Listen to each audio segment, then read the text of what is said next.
So let's move on to type conversion in C++. And type conversion is simply all about you changing one data type to another data type.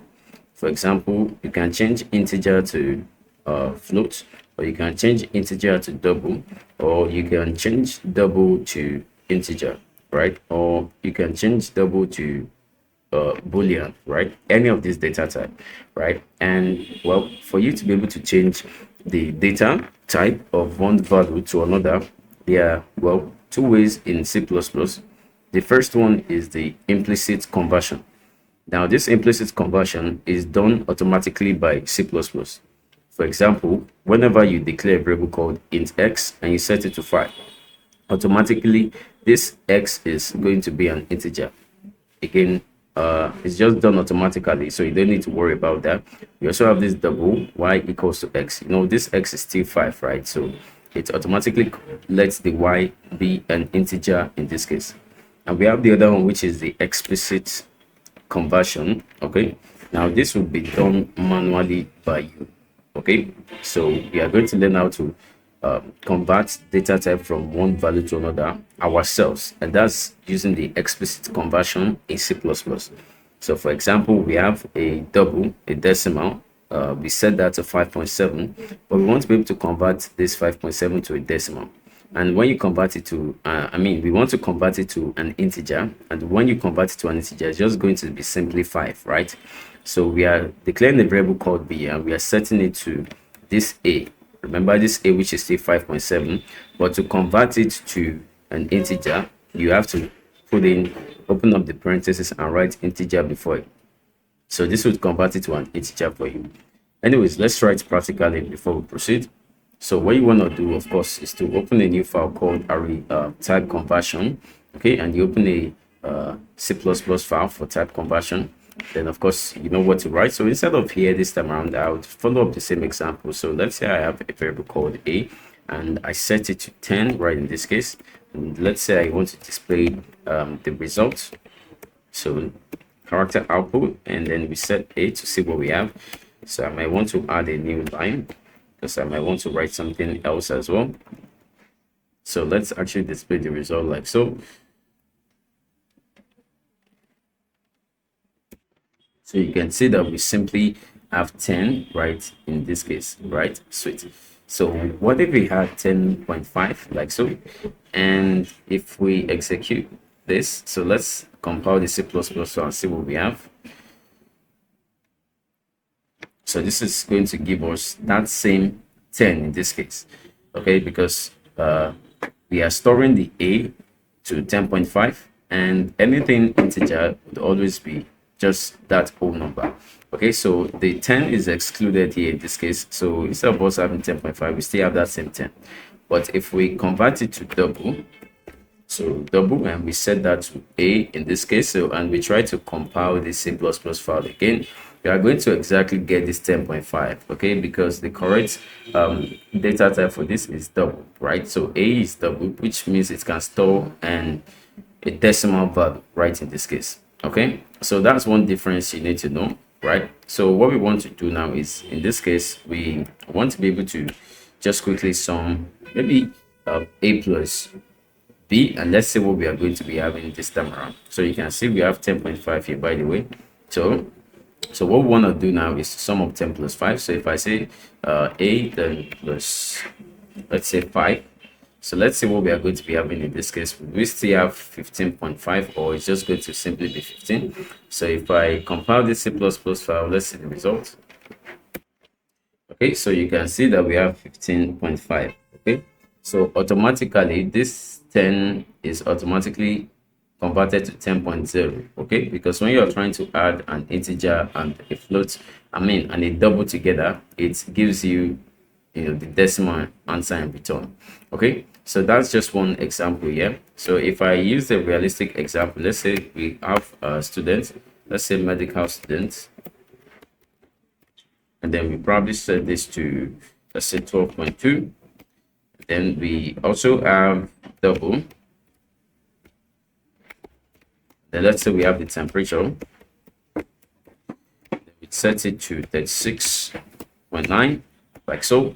Okay, and what we want to be able to do is to find how many medical students, just multiply it, right, in this case, right? So we can say, can just simply do it right here. So we can say medical students, then we want to multiply the temperature as well, because by multiplying this would give you the result, right? Okay, so let's have this one as just medical student as 12. Okay, and we can try this different one. We can say plus and then we can say minus for this. So let's see the results we have right in this case. So if we decide to execute this by running the C++ file, you see this gives us all their respective results, right, in this case.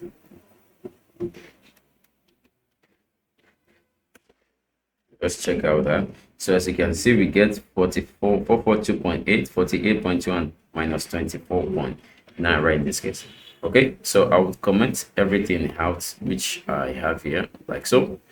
So let me also remove this one right here.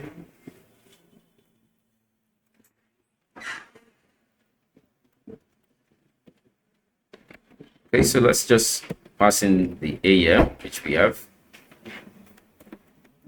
Okay, so we have 10.5. Of course, if you display this, you have 10.5. So I want to be able to convert this double to an integer. And what you can simply do is to come before this A here and open parentheses and then type int, right? Or, of course, you can do it before this here. You can come before it and then type int, okay? So we are telling that this A should be a decimal data type. But, of course, by the time we display the results, it has already been converted to an integer. Okay, so let's try to see the results which we have here right in this case. And this might return 10, or what do you think that will return? 10.5. So let's see what we have, like so. So you can see we have 10 because we have successfully converted that type to an integer. So just think of, say, the result here is on its own. So we are taking this 10.5 and we are simply converting it to just simply an integer 10 in this case. Okay, the double which you are seeing here has no business with, well, this here, right? Good. So that's just how to convert it. And if you want to also convert some other data types, of course, these are float here. We have double here. We have the character output. We also have the boolean as well, right? So one more example. So what I want to do now is to have the character output like so. So I can say the character output. Remember, this has only store a single value. So I can just say maybe X, and then I can set it to, for example, 50, or let's say 100. Okay. And then let's actually output the result of this. So we can just set this to X, and let's see what we have. So this is actually going to return the ASCII value of 100. Okay, so that's what we call ASCII value. So, but let's see the results which we have first of all. So at the bottom here, the result is going to be displayed as likely a character or potentially a number. And as you can see, the result is displayed as D, right, in this case, right? So why is it D? I mean, that's right. So there's what we call the ASCII value, or the ASCII numbers, okay? So this is the ASCII table, right, in this case. And if we just study properly, you see what I'm saying. But this is where 100 is right away, okay? So we simply have 100 right here. Okay, and 100 converted to ASCII character. So you can see the char value. That's what we are focusing on. The char value here is actually D, right? So that's the character value of 100 in ASCII. Okay, so that's for that. And it's as simple as that. Okay, so and you can also convert this char to, well, maybe double or anything, because if we take a look at what it says, they are just simply, numbers here, right? So imagine we had something like maybe 50.2, and if you execute this would not give you this would give 50.5, right? Or let's see what this would give us. And there's nothing like 50.5 here. Okay, but let's see the results which we are going to be getting. So just to zoom in out, the results right here, it's just simply going to be 2, as you can see, right? So why is this 2? Okay, if you return back to the ASCII value right in this case, you probably would guess why. So this 50, you can see we get 2 right in this case. Okay, so it strips out or truncates the decimal portion away from there and only uses 50. Okay, and you can also convert it to an integer by putting int in front of it. Okay, or if you want to be able to convert anything to, let's say, we have an integer here, and then we have this set it to e, then we just set it to anything. So if you want to be able to convert this to a double, okay, you can store it in a variable. Let's say conversion, and conversion for e, like so. Okay, so this, then we can now simply set it to this 44. But instead of us typing 44, we just type e. Okay, but you know, it will still show this 44, right? So we want to convert this 44 to a double, and remember what to convert to a double, you simply have to use the double itself, right? So then we just type double.